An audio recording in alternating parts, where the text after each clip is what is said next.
एका गुणासाठी, त्यानंतर संधी एका गुणासाठी, सहाय्यक क्रिया एका गुणासाठी, प्रेरणार्थक क्रिया एका गुणासाठी, मुहावरे एका गुणासाठी, कारक एका गुणासाठी, विरामचिन्ह एका गुणासाठी, काल परिवर्तन, वाक्य के भेद, वाक्य शुद्ध करणं हे 3 प्रश्न प्रत्येकी 2-2 गुणांसाठी. अशा एकूण 11 घटकांचा अभ्यास आपल्याला व्याकरण विभागामध्ये करायचा असणार आहे. आता बघा, आपला पहिला घटक आहे शब्दभेद. आता बघा, शब्दभेद म्हणजे काय? तर बघा, शब्दभेदाला आपण इंग्लिशमध्ये पार्ट्स ऑफ स्पीच असं म्हणतो. आता बघा, हिंदी विषयामध्ये आपल्याला 10वीच्या सिलेबसमध्ये शब्दभेदाचे मुख्य 3 प्रकार अभ्यासायचे आहेत. त्यामध्ये पहिला प्रकार आहे संज्ञा, याला आपण नाऊन असं म्हणतो. त्यानंतर दुसरा प्रकार आहे सर्वनाम, याला आपण प्रोनाऊन असं म्हणतो. त्यानंतर तिसरा प्रकार आहे विशेषण, याला आपण ॲब्जेक्टिव्ह असं म्हणतो.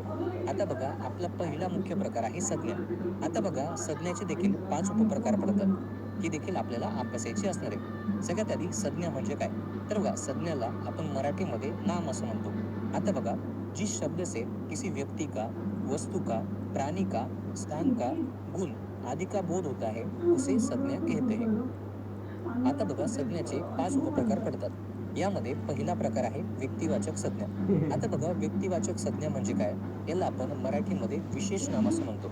आता बघा, व्यक्तिवाचक संज्ञा जिस शब्द से किसी विशेष व्यक्ति का, वस्तु का, प्राणी, स्थान आदि का बोध होता है उसे व्यक्तिवाचक संज्ञा कहते. उदाहरणार्थ बघा, राम अयोध्या के राजा थे या वाक्यामध्ये राम हे तुमचं व्यक्तिवाचक संज्ञा असणार आहे. त्यानंतर गंगा भारत की सबसे पवित्र नदी है या वाक्यामध्ये गंगा हे तुमचं व्यक्तिवाचक संज्ञा असणार आहे. त्यानंतर दिल्ली भारत की राजधानी है या वाक्यामध्ये दिल्ली हे तुमचं व्यक्तिवाचक संज्ञा असणार आहे. यानंतर बघा, संज्ञाचा दुसरा प्रकार असतो जातिवाचक संज्ञा. आता बघा, जातिवाचक संज्ञा म्हणजे काय? तर बघा, जिस शब्द से संपूर्ण जाति का बोध होता है उसे जातिवाचक संज्ञा कहते. तर बघा, ज्या शब्दाने संपूर्ण जातीचा बोध होतो त्याला आपण जातिवाचक संज्ञा असं म्हणतो. उदाहरणार्थ बघा, लडका खेल रहा है या वाक्यामध्ये लडका हा शब्द जातिवाचक संज्ञा असणार आहे. कारण बघा, लडका हा शब्द संपूर्ण जातीला बोध करतो आहे. त्यानंतर बघा, दुसरं उदाहरण, नदी बह रही है या वाक्यामध्ये नदी ही तुमचं जातिवाचक संज्ञा असणार आहे. कारण या ठिकाणी नदी ही पूर्ण जातीला संबोधली जाते. त्यानंतर शहर बहुत बडा है या वाक्यामध्ये शहर हे तुमचं जातिवाचक संज्ञा असणार आहे. यानंतर बघा, संज्ञाचा तिसरा प्रकार आहे भाववाचक संज्ञा. आता बघा, भाववाचक संज्ञा म्हणजे काय? तर बघा, ज्या शब्दाने भाव, गुण, अवस्था, दशा यांचा बोध होतो त्याला आपण भाववाचक संज्ञा असं म्हणतो. उदाहरणार्थ बघा, इमानदारी सबसे अच्छी नीति है या वाक्यामध्ये इमानदारी ही तुमचं भाववाचक संज्ञा असणार आहे. त्यानंतर दुसरं उदाहरण, क्रोध मनुष्य का शत्रू है या वाक्यामध्ये क्रोध हे तुमचं भाववाचक संज्ञा असणार आहे. त्यानंतर तिसरं उदाहरण, प्रेम से दुनिया जीती जा सकती है या वाक्यामध्ये प्रेम हा शब्द तुमचा भाववाचक संज्ञा असणार आहे. यानंतर बघा, संज्ञाचा चौथा उपप्रकार आहे द्रव्यवाचक संज्ञा. आता बघा, द्रव्यवाचक संज्ञा ओळखणं खूप सोपं आहे. तर बघा, ज्या शब्दाने एखाद्या धातूचा, द्रव्याचा किंवा पदार्थाचा बोध होतो त्याला आपण द्रव्यवाचक संज्ञा असं म्हणतो. उदाहरणार्थ बघा, पहिलं वाक्य, सोना एक किमती धातू है या वाक्यामध्ये सोना हा धातू म्हणून या वाक्यामध्ये आलेला आहे. तर सोना हा शब्द द्रव्यवाचक संज्ञा असणार आहे. त्यानंतर पाणी जीवन के लिए आवश्यक है या वाक्यामध्ये बघा, पाणी हा शब्द द्रव्य म्हणून या ठिकाणी वापरलेला आहे. तर पाणी हा शब्द तुमचा द्रव्यवाचक संज्ञा असणार आहे. त्यानंतर तिसरं वाक्य, आज चावल बना है या ठिकाणी चावल हा शब्द तुमचा द्रव्यवाचक संज्ञा असणार आहे. या ठिकाणी चावल हा शब्द पदार्थ म्हणून वापरला गेलेला आहे. यानंतर बघा, संज्ञाचा 5वा प्रकार आहे समूहवाचक संज्ञा. आता बघा, समूहवाचक संज्ञा ओळखणं देखील खूप सोपं आहे. आता बघा, समूहवाचक संज्ञा म्हणजे काय? तर बघा, ज्या शब्दाने एखाद्या समूहाचा किंवा समूहदर्शक शब्दाचा बोध होतो त्याला आपण समूहवाचक संज्ञा असं म्हणतो. उदाहरणार्थ बघा, पहिलं वाक्य, अंगूर का गुच्छा मीठा है या वाक्यामध्ये गुच्छा हा शब्द तुमचा समूहवाचक संज्ञा असणार आहे. यानंतर दुसरं उदाहरण, यात्रियों का समूह नारे लगा रहा था या वाक्यामध्ये समूह हा शब्द समूहवाचक संज्ञा असणार आहे. तर बघा, अशा पद्धतीने संज्ञाचे एकूण 5 प्रकार पडतात. यानंतर बघा, शब्दभेदाचा दुसरा मुख्य प्रकार आहे सर्वनाम. आता बघा, सर्वनाम म्हणजे काय? तर बघा, संज्ञा के स्थान पर प्रयुक्त होने वाले शब्द को सर्वनाम कहते. म्हणजेच नामाऐवजी वापरल्या जाणाऱ्या शब्दाला आपण सर्वनाम असं म्हणतो. आता बघा, सर्वनाम ओळखणं खूप सोपं आहे. यामध्ये बघा, सर्वनामाचे एकूण 5 उपप्रकार पडतात. पहिला प्रकार आहे पुरुषवाचक सर्वनाम. त्यामध्ये हे सर्वनाम तुम्हाला लक्षात ठेवायचे असणार आहे. त्यानंतर दुसरा प्रकार आहे निश्चयवाचक सर्वनाम. यामध्ये हे सर्वनाम तुम्हाला लक्षात ठेवायचे आहेत. त्यानंतर तिसरा उपप्रकार आहे अनिश्चयवाचक सर्वनाम. यामध्ये हे सर्वनाम तुम्हाला लक्षात ठेवायचे. यानंतर बघा चौथा उपप्रकार आहे संबंधवाचक सर्वनाम. यामध्ये हे सर्वनाम तुम्हाला लक्षात ठेवायचे असणार आहेत. आणि पाचवा प्रकार आहे प्रश्नवाचक सर्वनाम. यामध्ये हे सर्वनाम तुम्हाला लक्षात ठेवायचे. आता बघा सर्वनाम हा घटक खूप सोपा आहे. यामध्ये फक्त तुम्हाला सर्वनामाचे उपप्रकार आणि त्यामध्ये कुठले सर्वनाम येतात हे तुम्हाला लक्षात ठेवायचे असणार आहे. यानंतर बघा शब्दभेदाचा तिसरा मुख्य प्रकार आहे विशेषण. आता बघा विशेषण म्हणजे काय, तर बघा संज्ञा या सर्वनाम की विशेषता बताने वाले शब्द को विशेषण कहते. म्हणजेच बघा नाम किंवा सर्वनामाबद्दल विशेष माहिती सांगणाऱ्या शब्दाला आपण विशेषण असं म्हणतो. आता बघा विशेषणाचे दोन उपप्रकार आपल्याला अभ्यासायचे आहेत. ज्यामध्ये पहिला प्रकार आहे गुणवाचक विशेषण आणि दुसरा प्रकार आहे संख्यावाचक विशेषण. आता बघा गुणवाचक विशेषण म्हणजे काय, तर बघा जो शब्द संज्ञा किंवा सर्वनामाचा गुण, दोष, रूप, स्वभाव किंवा दशा यांचा बोध करतो त्याला आपण गुणवाचक विशेषण असं म्हणतो. उदाहरणार्थ बघा सुंदर फुल या वाक्यामध्ये फुलाला सुंदर अशी उपमा दिलेली आहे. म्हणजे सुंदर हे तुमचं गुणवाचक विशेषण असणार आहे. यानंतर दुसरं उदाहरण रमेश इमानदार लडका आहे. या ठिकाणी बघा लडका कसा आहे, इमानदार. म्हणजे इमानदार हा शब्द गुणवाचक विशेषण असणार आहे. यानंतर बघा विशेषणाचा दुसरा प्रकार आहे संख्यावाचक विशेषण. आता बघा संख्यावाचक विशेषण ओळखणं खूप सोपं आहे. ज्या ठिकाणी एखाद्या संख्येचा बोध होतो त्याला आपण संख्यावाचक विशेषण असं म्हणतो. उदाहरणार्थ बघा कक्षा में 50 छात्र है. या ठिकाणी 50 हा शब्द तुमचं संख्यावाचक विशेषण असणार आहे.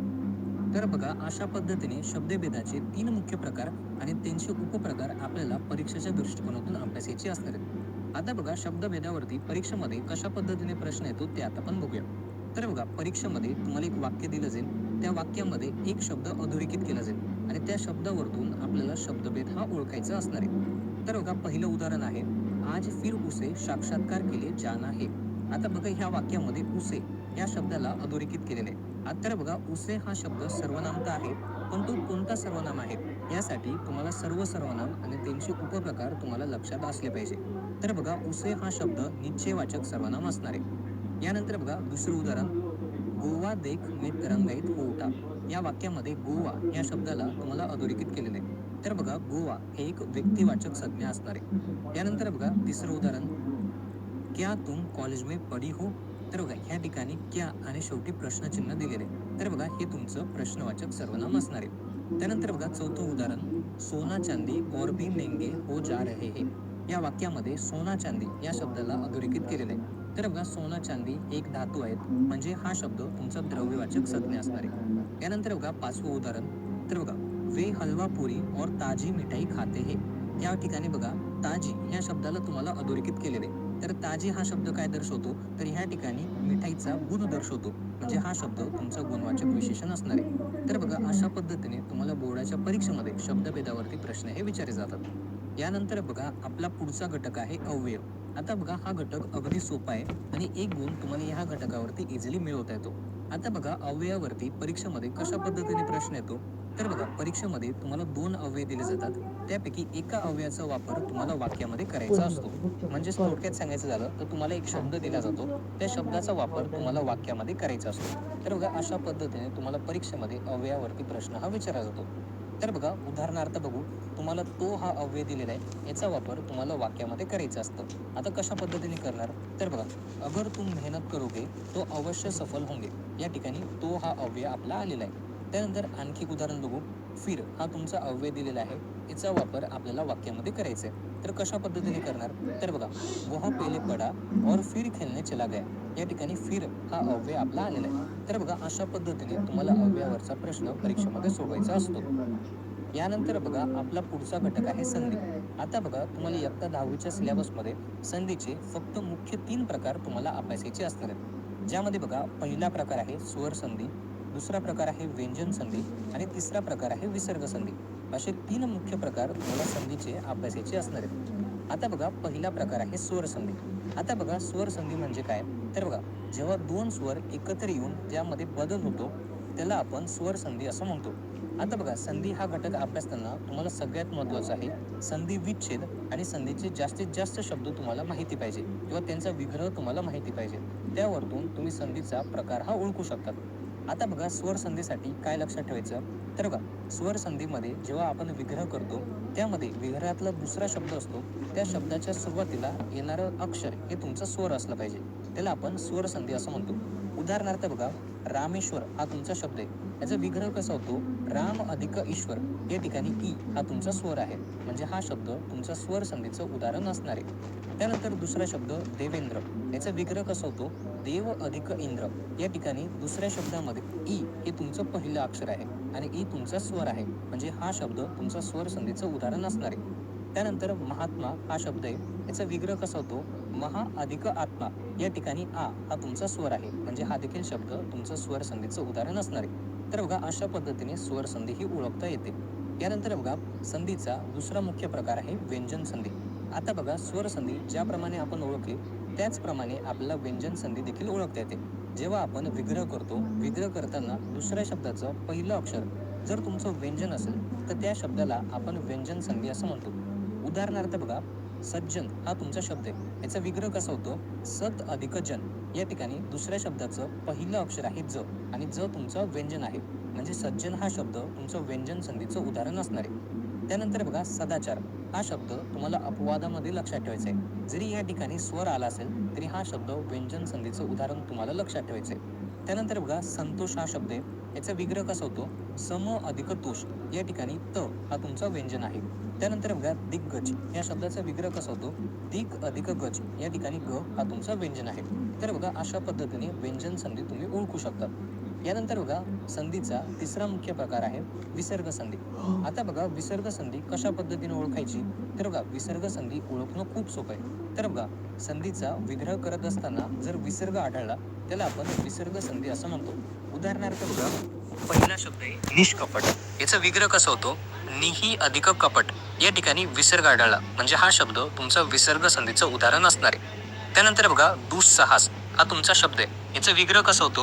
दुहू अधिक साहस. या ठिकाणी देखील विसर्ग आला म्हणजे हा शब्द तुमचं विसर्ग संधीचं उदाहरण असणार आहे. त्यानंतर दुःख हा शब्द आहे, याचा विग्रह कसा होतो? दुहू अधिक ख. या ठिकाणी देखील विसर्ग आला म्हणजे हा देखील शब्द तुमचा विसर्ग संधीचं उदाहरण असणार आहे. तर बघा, अशा पद्धतीने तुम्ही विसर्ग संधी ही ओळखू शकता. तर बघा, संधीचे मुख्य 3 प्रकार आपल्याला बोर्डाच्या परीक्षेसाठी अभ्यासायचे असतात. आता बघा, मागील वर्षी बोर्डाच्या परीक्षेत विचारलेले प्रश्न आपण अभ्यासूया. तर बघा, तुम्हाला 2020 मध्ये हा प्रश्न विचारला होता. यामध्ये तुम्हाला शब्द दिला होता, त्याचा संधी विच्छेद आणि संधी प्रकार तुम्हाला लिहायचा होता. तर बघा, अशाच पद्धतीने तुम्हाला बोर्डाच्या परीक्षेमध्ये प्रश्न हे विचारले जातात. आता बघा, पहिला शब्द आहे अंतचेतना. याचा विग्रह कसा होतो? अंतः अधिक चेतना. या ठिकाणी विसर्ग आला म्हणजे हा शब्द तुमचं विसर्ग संधीचं उदाहरण असणार आहे. त्यानंतर दुसरा शब्द आहे सज्जन. याचा विग्रह कसा होतो? सत अधिक जन. या ठिकाणी व्यंजन आला म्हणजे हा शब्द तुमचं व्यंजन संधीचं उदाहरण असणार आहे. तर बघा, अशा पद्धतीने एका गुणासाठीचा प्रश्न तुम्हाला संधी या घटकावरती परीक्षेमध्ये विचारला जातो. यानंतर बघा, पुढचा प्रश्न, यामध्ये पहिला शब्द होता परार्थ. याचा विग्रह कसा होतो? पर अधिक अर्थ. या ठिकाणी अ हा तुमचा स्वर आहे म्हणजे हा शब्द तुमचं स्वर संधीचं उदाहरण असणार आहे. त्यानंतर सदाचार. याचा विग्रह कसा होतो? सत अधिक आचार. आता बघा, सदाचार हा शब्द तुम्हाला अपवादामध्ये लक्षात ठेवायचा आहे. जरी या ठिकाणी स्वर असेल तरी हा शब्द तुमचं व्यंजन संधीचं उदाहरण असणार आहे. यानंतर बघा, पुढचा प्रश्न, यामध्ये पहिला शब्द होता सदैव. याचा विग्रह कसा होतो? सदा अधिक ऐव. या ठिकाणी ए हा तुमचा स्वर आहे म्हणजे हा शब्द तुमचं स्वर संधीचं उदाहरण असणार आहे. त्यानंतर पुढचा शब्द संतोष. आता याचा विग्रह कसा होतो? सम अधिक तोष. आता बघा, त हा तुमचा व्यंजन आहे म्हणजे हा शब्द तुमचं व्यंजन संधीचं उदाहरण असणार आहे. यानंतर बघा, पुढचा प्रश्न, यामध्ये पहिला शब्द होता दुस्साहस. याचा विग्रह कसा होतो? दुहू अधिक साहस. या ठिकाणी तुमचा विसर्ग आला म्हणजे हा शब्द तुमचं विसर्ग संधीचं उदाहरण असणार आहे. त्यानंतर पुढचा शब्द महात्मा. याचा विग्रह कसा होतो? महा अधिक आत्मा. या ठिकाणी तुमचा स्वर आला म्हणजे हा शब्द तुमचं स्वर संधीचं उदाहरण असणार आहे. तर बघा, अशा पद्धतीने तुम्हाला बोर्डाच्या परीक्षेमध्ये संधी या घटकावरती प्रश्न हे विचारले जातात. यानंतर बघा, आपला पुढचा घटक आहे प्रेरणार्थक क्रिया. तर बघा, हा देखील घटक खूप सोपा आहे. या घटकामध्ये देखील तुम्हाला 1 पैकी 1 गुण इझिली मिळवता येतो.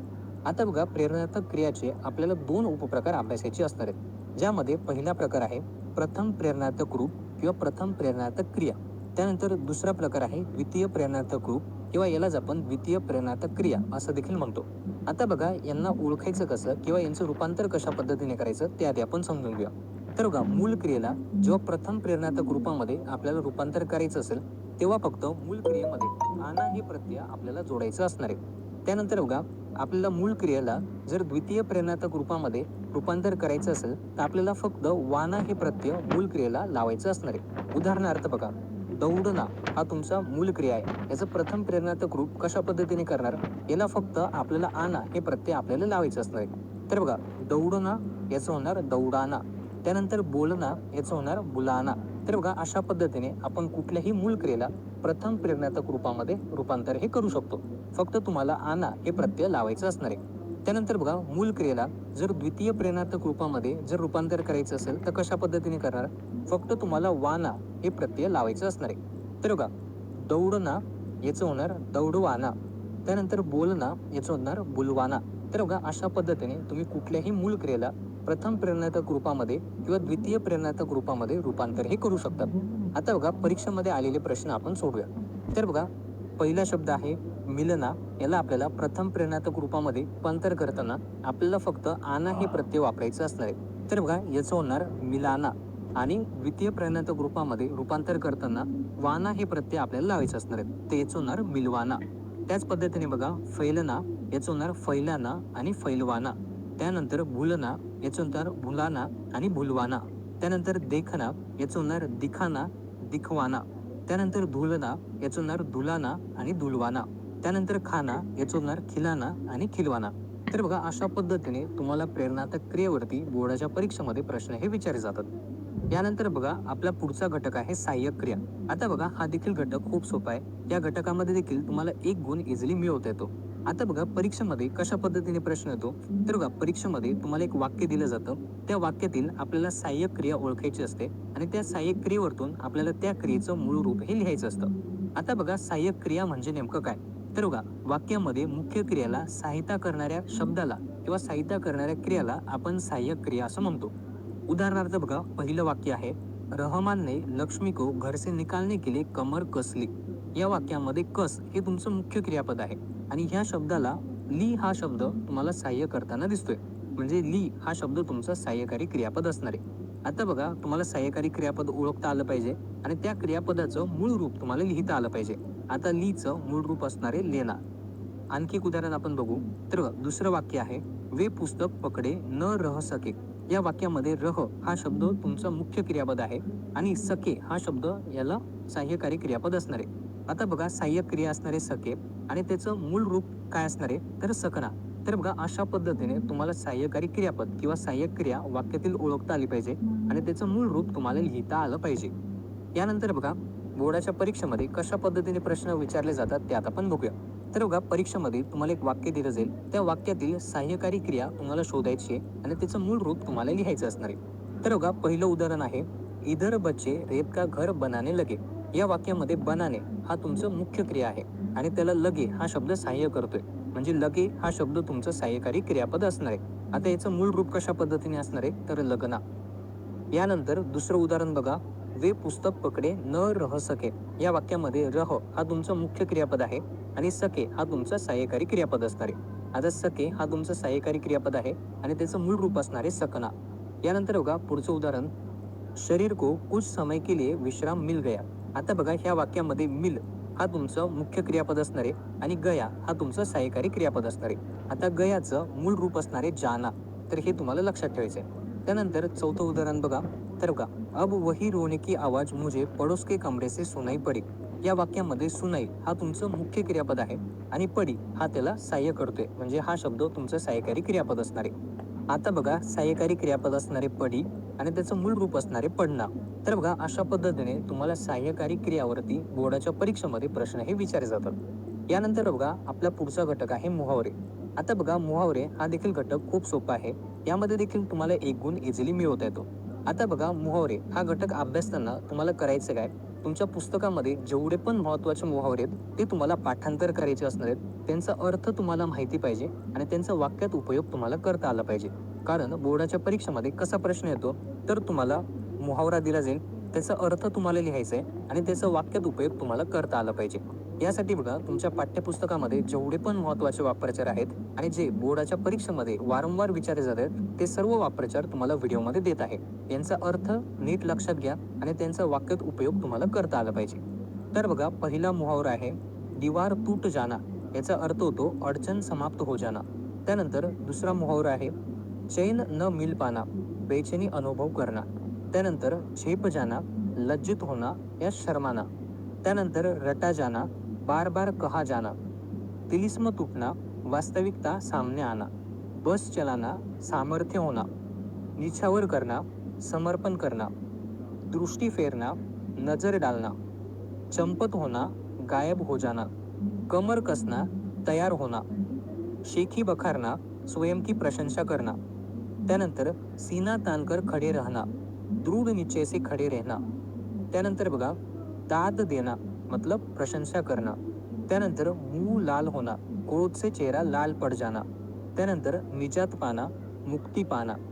त्यानंतर पुढचा मुहावरा आहे नाम निशान न रहना याचा अर्थ होतो अस्तित्व मिट जाना. त्यानंतर मूळ लटकना, निराश होना.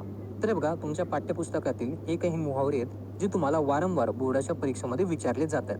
यांचा अर्थ तुम्हाला माहिती पाहिजे किंवा हा अर्थ तुम्हाला लक्षात ठेवायचा आहे आणि यांचा वाक्यात उपयोग तुम्हाला करता आला पाहिजे. यानंतर बघा आपला पुढचा घटक आहे कारक. आता बघा हा देखील घटक खूप सोपा आहे आणि एक गुण यामध्ये देखील तुम्हाला इझिली मिळवता येतो. आता बघा कारक हा घटक अभ्यासताना तुम्हाला फक्त हा टेबल तुमचा पाठांतर पाहिजे किंवा हा टेबल तुम्हाला माहिती पाहिजे. आता बघा हा टेबल नेमका काय आहे तर बघा ह्या टेबलमध्ये बघा एका बाजूला तुम्हाला कारक अर्थ दिलेला आहे आणि दुसऱ्या बाजूला कारक चिन्ह तुम्हाला दिले आहे. हे तुम्हाला पाठांतर करायचं असणार आहे. आता बघा हा टेबल कशा पद्धतीने पाठांतर करायचा तर बघा हा टेबल तुम्हाला 1 ते 2 वेळा वाचायचा आहे आणि त्यानुसार तुम्हाला हा पाठांतर हा करायचा आहे. आता याचं वाचन कशा पद्धतीने करायचं ते आता पण बघूया. तर बघा कर्ताने कर्म को करण से संप्रदान के लिए अपादान से संबंध काकी के अधिकरण में पर संबंधो हे ओ अरे. तर बघा अशा पद्धतीने हा टेबल तुम्हाला 2 ते 3 वेळा वाचायचा असणार आहे. हा टेबल तुम्ही इझिली पाठांतर हा करू शकतात. कशा पद्धतीने वाचणार कर्ताने कर्म को करण से संप्रदान के लिए अपादान से संबंध काकी के अधिकरण में पर संबंधो हे ओ अरे. अशा पद्धतीने 2 ते 3 वेळा जरी हा टेबल तुम्ही वाचला तरी हा टेबल तुमचा पाठांतर हा होणार आहे. आता बघा परीक्षेमध्ये कशा पद्धतीने प्रश्न येतो तर बघा परीक्षेमध्ये तुम्हाला वाक्य दिलं जाईल त्या वाक्यामध्ये तुम्हाला कारक शोधायचा आहे आणि त्याचा कारक तुम्हाला लिहायचा असणार आहे. उदाहरणार्थ बघा पहिलं वाक्य आहे उमाने यह पेंटिंग बनाई है. या वाक्यामध्ये बघा तर बघा ने हा तुम्हाला कारक दिलेला आहे. आता त्याचा कारक अर्थ काय असणार आहे तर बघा ने हा तुमचा कर्ता कारक असणार आहे. तर बघा कशा पद्धतीने आपण ओळखलं तर बघा या ठिकाणी बघा ने हा तुमचा कर्ता कारक असणार आहे. हा टेबल जर तुमचा पाठांतर असेल तर तुम्ही हा प्रश्न प्रकार इझिली सोडू शकता. त्यानंतर दुसरं उदाहरण बघा मैंने ड्रायव्हर को बुला लाया. या वाक्यामध्ये को दिलेला आहे तर बघा को हा तुमचा कर्मकारक असणार आहे. तर बघा कशावरतून ओळखलं तर बघा को हा तुमचा कर्मकारक असणार आहे. जर तुमचा हा टेबल पाठांतर असेल तेव्हाच तुम्ही हे प्रश्न इझिली सॉल्व्ह करू शकता. त्यानंतर तिसरं वाक्य आहे उसे हल करने के लिए अनेक प्रयास हुए. या ठिकाणी के लिए तुम्हाला दिलेलं आहे. आता बघा के लिए हा तुमचा संप्रदान कारक असणार आहे. तर बघा अशा पद्धतीने तुम्हाला कारक ह्या घटकावरती परीक्षेमध्ये प्रश्न हा विचारला जातो. यानंतर बघा आपला पुढचा घटक आहे विरामचिन्ह. आता बघा हा देखील घटक खूप सोपा आहे. यामध्ये देखील तुम्हाला 1 गुण इझिली मिळवता येतो. आता बघा मराठीमध्ये आपण विरामचिन्हांची नावं लक्षात ठेवतो पण बघा तुम्हाला हिंदी व्याकरणामध्ये विरामचिन्ह हे वाक्यामध्ये वापरायचे असणार आहेत. त्यासाठी बघा पूर्णविराम आपण अशा पद्धतीने देतो. याला आपण हिंदीमध्ये दंडक असं देखील म्हणतो. आता बघा जेव्हा वाक्य समाप्त होतं किंवा वाक्य संपतं तेव्हा आपण दंडक किंवा पूर्णविराम हा देत असतो. त्यानंतर बघा अल्पविराम यालाच आपण मराठीमध्ये स्वल्पविराम असं म्हणतो. जिथं आपण थोडासा ठेराव घेतो त्या ठिकाणी आपण अल्पविराम हा वापरत असतो. त्यानंतर बघा प्रश्नचिन्ह जेव्हा आपण एखाद्याला प्रश्न विचारतो आपण वाक्याच्या शेवटी प्रश्नचिन्ह हे वापरत असतो. त्यानंतर बघा विस्मयादी बोधक यालाच आपण उद्गारवाचक चिन्ह असं देखील म्हणतो. जे वाक्य एखादं आश्चर्य किंवा भाव प्रकट करत असेल त्या वाक्यामध्ये आपण हे चिन्ह वापरत असतो. त्यानंतर उद्भरण चिन्ह याला आपण दुहेरी अवतरण चिन्ह असं म्हणतो. किसी का कथन म्हणजे कोणाच्या तोंडचे वाक्य असतील तर ते आपण दुहेरी अवतरण चिन्हामध्ये लिहित असतो. आता बघा बोर्डाच्या परीक्षेमध्ये कशा पद्धतीने प्रश्न येतात ते आता पण बघूया. तर बघा बोर्डाच्या परीक्षेमध्ये एक वाक्य तुम्हाला दिलं जाईल त्या वाक्यामध्ये तुम्हाला योग्य विरामचिन्ह तुम्हाला वापरायचे असणार आहेत. उदाहरणार्थ बघा पहिलं वाक्य मैंने कराते हुए पूछा मैं कहा हूँ. आता बघा हे वाक्य वाचताच आपल्याला लक्षात येतं की एक प्रश्न विचारलेला आहे म्हणजे ह्या वाक्यामध्ये तुम्हाला प्रश्नचिन्ह हे ऍड करायचं असणार आहे शेवटी आणि त्यानंतर बघा या ठिकाणी तुम्हाला स्वल्पविराम म्हणजेच अल्पविराम हा द्यायचा असणार आहे. हे 2 चिन्ह तुम्हाला ह्या वाक्यामध्ये वापरायचे असणार आहे. त्यानंतर बघा पुढचं उदाहरण उन्होंने पूछा वह कौन सा महीना चल रहा है. आता बघा ह्या वाक्यामध्ये देखील आपल्याला प्रश्नार्थक भाव निर्माण होते, म्हणजे शेवटी फक्त तुम्हाला प्रश्नचिन्ह ह्या वाक्यामध्ये द्यायचं होतं. त्यानंतर पुढचा प्रश्न, हो कंबकने कितनी बेदर्दी से पीटा है. आता बघा हे वाक्य वाचताच आपल्याला लक्षात येतं की या ठिकाणी उद्गारवाचक चिन्ह असलं पाहिजे आणि शेवटी दंडक असला पाहिजे. तर बघा अशा पद्धतीने तुम्हाला विरामचिन्हांवरती परीक्षेमध्ये प्रश्न हा विचारला जातो. यानंतर बघा पुढचा घटक आहे काल परिवर्तन. आता बघा काल परिवर्तन बऱ्याचशा विद्यार्थ्यांना अवघड वाटतं, पण बघा आपण आजच्या व्हिडिओमध्ये एक सोपी ट्रिक यासाठी वापरणार आहोत, ज्यामध्ये तुम्ही कुठलेही वाक्य कुठल्याही काळामध्ये रूपांतर हे करू शकतात. आता बघा काल परिवर्तन आपल्याला बोर्डाच्या परीक्षेमध्ये काळाचे मुख्य 3 प्रकार अभ्यासायचे आहेत, ज्यामध्ये पहिला काळ आहे वर्तमान काळ, त्यानंतर दुसरा काळ आहे भूतकाळ, त्यानंतर तिसरा काळ आहे भविष्यकाळ. आता बघा वर्तमान काळाचे आपल्याला 3 उपप्रकार अभ्यासायचे असणार आहेत. त्यानंतर भूतकाळाचे देखील 3 उपप्रकार आपल्याला अभ्यासायचे आहेत आणि भविष्यकाळाचा एक प्रकार आपल्याला अभ्यासायचा आहे. म्हणजे एकूण 7 काळांचा अभ्यास आपल्याला परीक्षेसाठी करायचा असणार आहे. आता बघा काल परिवर्तनवरती तुम्हाला 2 गुणांचा प्रश्न परीक्षेमध्ये विचारला जातो. सगळ्यात आधी बघा वर्तमान काळ. तर बघा वर्तमान काळाचे 3 उपप्रकार पडतात. पहिला आहे सामान्य वर्तमान काळ. आता बघा सामान्य वर्तमान काळ म्हणजे काय? तर बघा ज्या ठिकाणी वाक्यातील क्रिया पूर्ण आहे किंवा अपूर्ण आहे हे आपल्याला कळत नाही, ते वाक्य हे सामान्य वर्तमान काळाचं असतं. यासाठी बघा वाक्याचा शेवट ता आहे, ते हे, ती हे, ता हू किंवा ती हू अशा पद्धतीने होत असतो. त्याला आपण सामान्य वर्तमान काळ असं म्हणतो. उदाहरणार्थ बघा वह पढाई करता है. आता बघा ह्या वाक्यामध्ये क्रिया पूर्ण झाली की अपूर्ण आहे याचा अंदाज आपल्याला लागत नाही, म्हणजे हे वाक्य तुमचं सामान्य वर्तमान काळाचं असणार आहे. त्यानंतर बघा पुढचा प्रकार आहे अपूर्ण वर्तमान काळ. ज्या ठिकाणी एखादी क्रिया अपूर्ण आहे यालाच आपण मराठीमध्ये चालू वर्तमान काळ असं देखील म्हणतो. एखादी क्रिया चालू आहे किंवा घडत आहे त्याला आपण अपूर्ण वर्तमान काळ असं म्हणतो. आता बघा उदाहरण बघा वह पढाई कर रहा है, म्हणजे तो पढाई करतो आहे, अजून त्याचा अभ्यास चालू आहे. तर हे वाक्य तुमचं अपूर्ण वर्तमान काळाचं असणार आहे. अपूर्ण वर्तमान काळ कशा पद्धतीने ओळखायचा? जर एखादी क्रिया चालू असेल तर त्याला आपण अपूर्ण वर्तमान काळ असं म्हणतो. आता यामध्ये वाक्याचा शेवट होतो रहा है, रही है किंवा रहा हो अशा पद्धतीने. त्यानंतर वर्तमान काळाचा तिसरा उपप्रकार आहे पूर्ण वर्तमान काळ. ज्या ठिकाणी एखादी क्रिया पूर्ण होते त्याला आपण पूर्ण वर्तमान काळ असं म्हणतो. आता बघा उसने पढाई की है, म्हणजे त्याचा अभ्यास पूर्ण झाला. या वाक्यामध्ये त्याची क्रिया पूर्ण झाली, याला आपण पूर्ण वर्तमान काळ असं म्हणणार. आता बघा पूर्ण वर्तमान काळाचा शेवट कशा पद्धतीने होतो? तर बघा आ हे, ई हे किंवा ए हे या शब्दांनी पूर्ण वर्तमान काळाचा शेवट हा होत असतो. यानंतर बघा पुढचा आपला मुख्य काळ आहे भूतकाळ. आता बघा भूतकाळाचे देखील 3 उपप्रकार आपल्याला अभ्यासायचे असणार आहेत. यानंतर बघा दुसरा मुख्य काळ आहे भूतकाळ. आता बघा भूतकाळाचे देखील 3 उपप्रकार पडतात. पहिला आहे सामान्य भूतकाळ, दुसरा आहे अपूर्ण भूतकाळ, त्यानंतर तिसरा आहे पूर्ण भूतकाळ. आता बघा हे उपप्रकार वर्तमान काळासारखेच असणार आहे, फक्त या ठिकाणी क्रियापद हे तुमचं भूतकाळामध्ये असणार आहे. म्हणजेच बघा या ठिकाणी अपूर्ण भूतकाळामध्ये रहा था, रहे थे, रहे थी आणि तेच अपूर्ण वर्तमान काळामध्ये रहा है, रहे हे, रही हे अशा पद्धतीने असणार आहे. यानंतर बघा आपला तिसरा मुख्य काळ आहे भविष्यकाळ. आता बघा भविष्यकाळाचा एकच प्रकार आपल्याला अभ्यासायचा आहे, सामान्य भविष्यकाळ. आता बघा सामान्य भविष्यकाळ म्हणजे काय?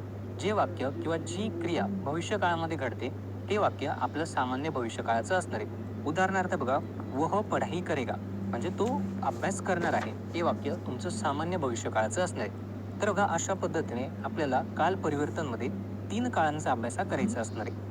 आता बघा परीक्षेमध्ये कशा पद्धतीने प्रश्न येतो? तर बघा परीक्षेमध्ये तुम्हाला एक वाक्य दिलं जातं आणि दिलेल्या सूचनेनुसार ते वाक्य तुम्हाला त्या काळामध्ये रूपांतर हे करायचं असतं. उदाहरणार्थ बघा पहिलं वाक्य आहे प्राण को मन से अलग करना पडा. आता बघा हे वाक्य आपल्याला सामान्य भविष्यकाळामध्ये रूपांतर करायचंय. तर कशा पद्धतीने करणार? तर बघा प्राण को मन से अलग करना पडेगा, म्हणजे करावं लागणार आहे. तर अशा पद्धतीने आपण हे वाक्य सामान्य भविष्यकाळामध्ये रूपांतर हे करू शकतो. त्यानंतर बघा पुढचं वाक्य, तर बघा इसने मुझे बहुत प्रभावित किया. आता बघा हे वाक्य आपल्याला पूर्ण वर्तमान काळामध्ये कन्वर्ट करायचंय.